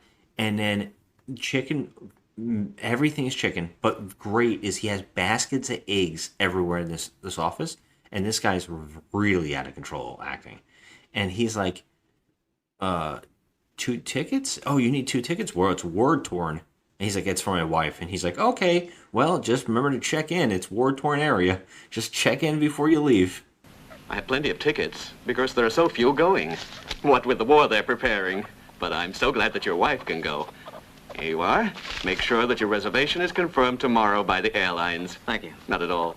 I mean, the fact that he went to this guy and said, okay, so we need, I need a ticket to send my wife to a war-torn area. And this guy doesn't think anything of it. It's like, oh, okay, here's your ticket. Yeah, have fun. I mean, obviously he's doing this because he wants to get rid of her. Yeah, you definitely know now that he's plotting something because he wants to be with the blonde. Right, they want to run away together and all this crap. So he needs to get away from the wife, and he's buying this ticket to make it look as though she left Italy and went someplace else, so that he can get away with whatever he's going to do. Yeah, and he starts like having this scene where he starts thinking heavily about the time. So he's like, 5 o'clock, the machine goes on. 5 o'clock, the machine goes on. Right? And okay. Everything is filmed here in just, again, jump shots. We see the guy that was stalking him, the guy, coworker, in the hotel, coming out of the elevator with scratches on his face, like 2 gashes on his face. We see a woman's feet walking on the platform near the grinder. We see him run in and switch the switch at 5 o'clock. Then we get a shot of a scream, and we see that the blonde, who's wearing a giant man's button-down shirt, I don't understand that, and she just screams into the camera. Like she sees something. What? And the husband is acting like crazy against the wall while he's switching the switch. And we get the shot of the grinder, and then we see an entire scene of the husband going to the hotel and parking his car, sneaking into the hotel, and going into his room. And when he goes into his room, he washes his face and then turns around, and he finds a dead body on the floor. Yeah. And now we know that the dead body is his wife in the wig. Yep. And he notices it too, because he goes over to her and she is literally, I mean, left there, throat slashed. And this is crazy because we know that he's a murderer, but he didn't do this. Yeah, but we know that he just tried to kill somebody with the meat grinder, and we heard the girl scream like she saw something, but we didn't see it, and we saw white shoes walking there. Right. And now we're thinking, this is where we're like, what's happening? Like, what's going on? And we're thinking, okay, he tried to kill the wife in the grinder, and now his wife's dead on the floor. And we saw the guy. Well, I can put it together that he left the room with the scratches on his face because he killed her, and he got scratched on the face while fighting her. Whatever. But we're like, who died in the meat grinder? What the hell is happening I here? think that he turned it on because he was anticipating his wife going there and doing the chicken feed at 5 p.m., but she didn't do it. So, Well, we saw feet walking there, so it's very confusing, and why the other girl screamed, right? And so now basically he starts cleaning up the body. He gets a blanket, he starts cleaning it up. Then we get the cops all show up. Now this is the funniest part. The cops are all detectives, but there's like 10 of them. yes. 10 well-dressed detective cops show up in the hotel lobby. And guess what? Right at the hotel desk where the cops all go to is all the hookers that he's killed through the movie. Oh my goodness. And they say to him, well, they're like, you called? And he's like, I didn't call the cops. The hotel manager, I didn't call the cops. And he's like, we were told that there was a murder in this room number. And the hookers all laugh, and the women of the night. The women of the night say, that's funny. We've all been killed in that room. Yeah, the guy who does it is a gentleman. He's a really nice guy. He has a weird fetish, but we've all died like, I don't know how many times, Cindy. And the other one's like, yeah, like 5, died 5 times in that room. Yeah, so Like, he's a faking sweetheart, it. though. Yeah, so he hired these women not to like, I guess he just gets his kicks by pretending to Yeah. murder people, which is deranged. But that's his fetish. His fetish. And so he's pretending to murder them. So this whole time we're looking at him killing these women and he's not doing it at all. And that's why I was wondering the whole time, like, oh my God, where the freak are the bodies? Where Yeah. are the bodies? Like, are they going to drag out We're any... like, it's making a little sense. Yeah, why aren't they on the news? What's going on? Well, there's no bodies because there was no murder. Yeah. Because he actually was faking it the whole time. So they're like, well, we still want to check out that room. Well, we cut to the chicken factory and the blonde there, and then the other guy shows up. And I guess they're together. And it turns out that they were planning to set up the husband. And make it look like he killed the wife. Yeah, and they're like, oh, I killed the wife. She's dead. They're going to get caught. I called the cops there. I wasn't expecting him to show up at the hotel, though. But don't worry, he's going to go to jail because I called there. And now it's going to prove all the other people he's murdered. Yep. And so they were in cahoots this whole time because the blonde girl was like thinking, well, if my cousin gets killed and her husband's in jail, well, then I inherit the chicken farm and I'm going to be rich. Yeah. So her motivations in this movie were completely the opposite of what we thought. We thought she was having an affair with the husband, but she was really playing the husband. She just wants the cousin's money in the factory and everything like that. But what's funny is she says, but I saw him here. He flipped on the switch. And I screamed because I was startled. So that was like a terrible red herring for us. It was. I was startled because he flipped on the switch. I think he was going to kill his wife because I think he filed down the railing and she was supposed to fall over into the railing, into the meat thing. And the guy's like, damn, he would have done it for us if we just would have waited a minute. Right. But, it doesn't matter. I called the cops there. And he's like, he really thought this out because he got the 2 tickets to the thing and he was going to pretend that she was there and he should have been out of town, but he's secretly moving around. He's like, he really thought this out. Well, it doesn't matter. I sent the cops there. They're going to catch him and whatever.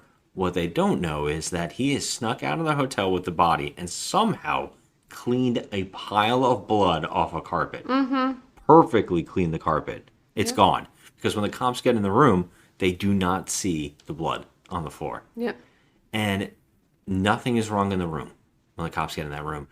He is now driven to the chicken factory, and his plan is to dump the body into the meat grinder like he was going to anyways. But before he can push the the body in, and he has started it up too. So the noise has alerted the other two in the house. But before he can push the body in, he notices in her closed hand, with the rigor mortis, like it's closed really hard, is that guy's bracelet. The Pandora bracelet that his girlfriend bought him, I guess, on the Valentine's Day. Yep. In her hand. And he grabs it out and has a moment of crisis. And this is a really odd scene. He just stares at it, twirls around, screams, and falls into the meat grinder. Yep. And the other two come out of the house. They come in there and they go, "Holy shit, her body's here. But where's he? I don't know. But we got to push the body. We got to help me dispose of the body." And just then the cops all come in and see them. And they get them and they go, they say, "It wasn't us. He did it. He put the body here, but we don't know where he is." And they're like, we're taking you in for questioning. Where is he? Everybody search the chicken place. You know, check everywhere. And they're looking, and they're looking, and they're looking, and they don't see anything. And then finally a guy walks up to one of the chicken cages, grabs an egg, cracks it open, and drinks the insides. And that's the end of the film. That was the most repugnant thing. I'm like, okay, first of all, this movie doesn't need half the shit that they put in there. Especially that scene. I was like, why do we need this? And Finn. Okay. It ends like that. It just ends. And it starts playing that terrible music.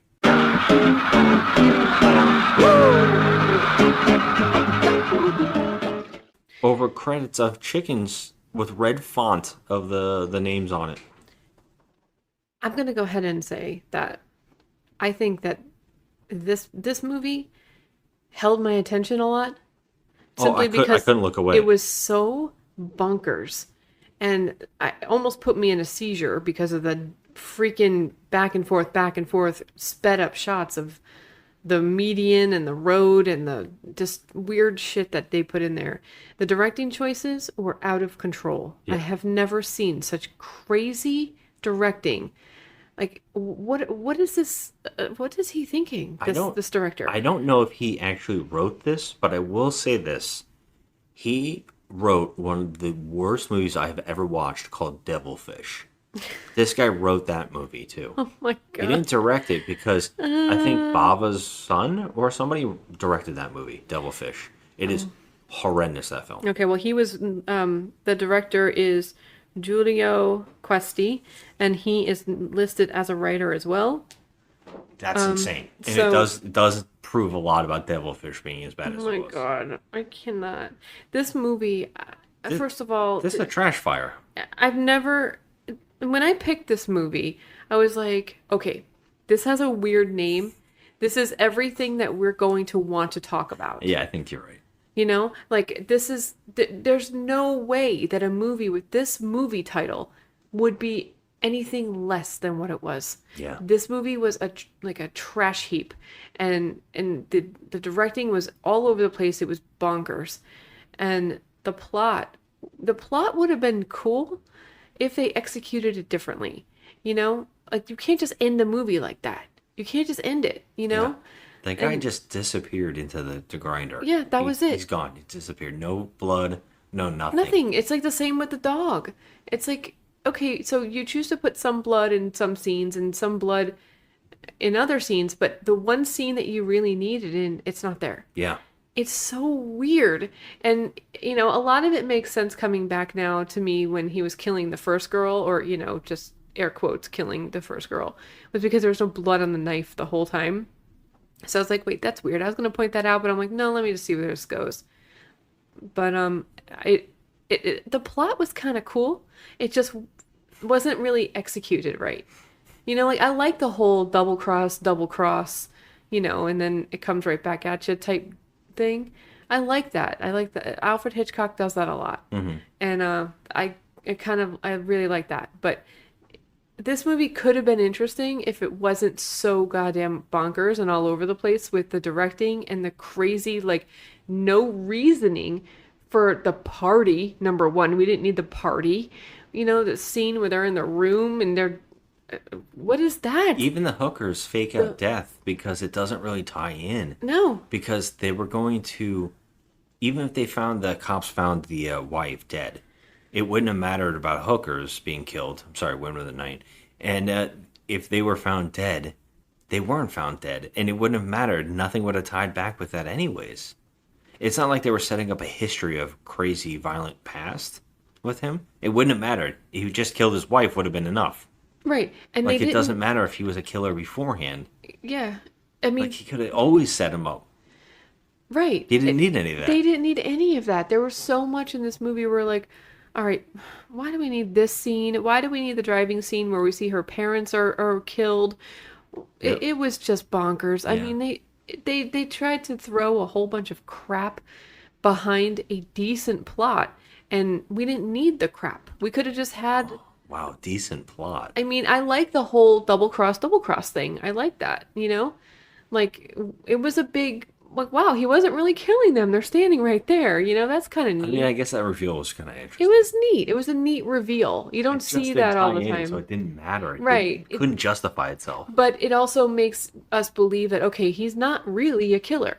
So it would have made sense if he, you know, us as the viewer were thinking, oh, he really killed his wife. You know, it's maybe he went mental and didn't realize that he did it. But no, he wasn't really a killer. He Yeah, just, I guess you're right. You know, it was a cool plot twist. I liked it. Yeah. And if they did it the right way, it would have been an interesting movie. But there was the music, the score in this movie was trash. Oh, it was terrible. It was ridiculous. The directing was awful. The acting was all right, but you know, it wasn't bad acting. It wasn't bad acting. I mean, I guess it's passable. I'll say that. It's passable acting. That's the only thing that this movie really has going for it. They didn't have any chickens. That's what this movie had going for it. It made me laugh my ass off. Yeah, and you know, there's a lot of skeeve in this where we think that shit's really happening, like the Some things, dog definitely. and it was just weird. It was very odd movie. I'm giving it a 3. I'm giving it a 3 because there's reasons, you know, like I like like I said, the plot turn. That was a good reveal. Yeah. I like that, you know, like I said, it wasn't poorly acted. But if I give it a 2, I mean, I guess I should give it a 2. Because the only thing it has going for it really is the fact that I like the twist and it wasn't poorly acted. So I guess I'm going to change mine. I'm going to give it a 2. In the sense of fun, you know, having fun during a bad film, this one is up there. Because it's so great. This is exactly what I'm always looking for. That's true. But it is very bad. It's As not the so film bad. goes, It's good. It's you know. close. It's close. If there was more funny scenes, because anything that was funny about it or great about it was ruined by how bad some of it was done. It's odd. This is an odd one for me. I did not. Let me tell you, I'll just say this. This is the 3rd of the month. And this is the 3rd one in a row. And I think I've given all these extremely low scores. Yeah. And this one is the lowest yet. This is a 2.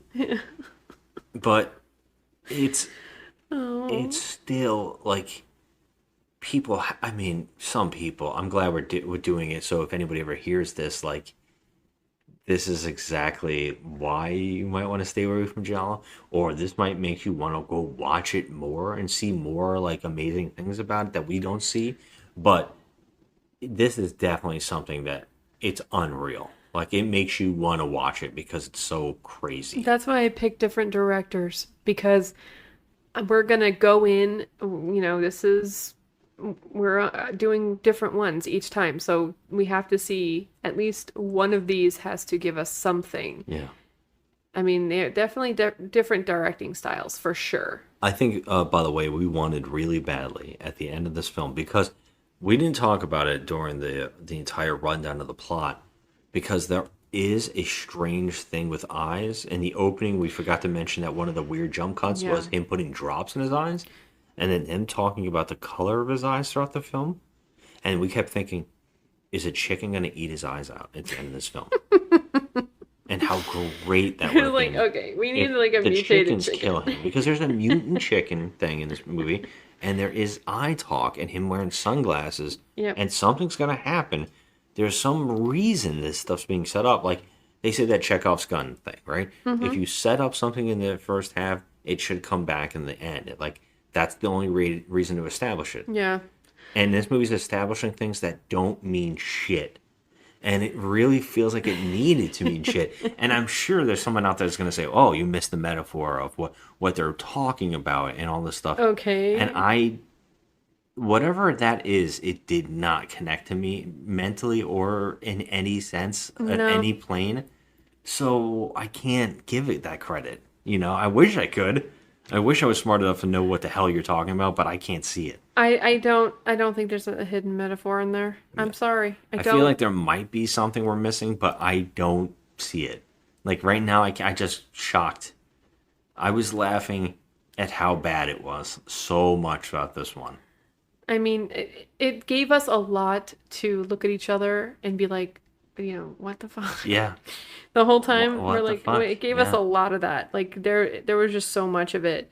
But like at the end of the day, the movie, us laughing about it is not enough to save it as close. a movie. It made me enjoy my night with watching it with you. Yeah, of course. I mean, we always have a good time when we're Yeah. watching trash because we're like, is this happening?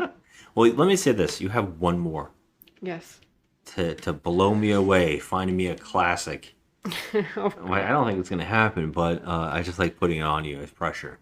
But yeah, you have one more of the month, I think, and yeah, that's that. That's us talking about the egg movie, the plucked Death Laid an Egg. Death Laid an Egg. What a great title that is. I mean, of course, you know why I picked it because I'm like, all right, this has to be Death Laid some an crazy shit. Yeah. And it was.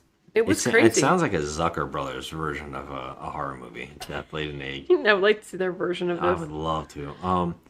Yeah, but as always, guys, you know, thanks for listening. And also, you can always hit us up on social media. You can find Joe at The Crafty Misfit, and I am at Just Another Movie Night on Instagram. And we're always on there. If you want to comment about why you love Giallo and why you love this film, please do. And as always, just if you have any bad movies that you think we should do on this show, or bad movies that you think are the worst movies ever made, just tell us. We'd love to hear about it. Yes, we love recommendations. Always tell us these things. And yeah, again, thanks for listening and have a good one. And thanks for celebrating 50 episodes with this shit. Have a good one. Come in. You've got to excuse me. You see what happened. You hate the sight of blood, too? I'm afraid one of them attacked me. They're so aggressive. They're terribly mean to me. They won't let me investigate at all, and I'm supposed to be cataloging them for the files. They're good company, but sometimes they get nervous, and then they get cruel. But the administration has to have its information nevertheless. How absurd.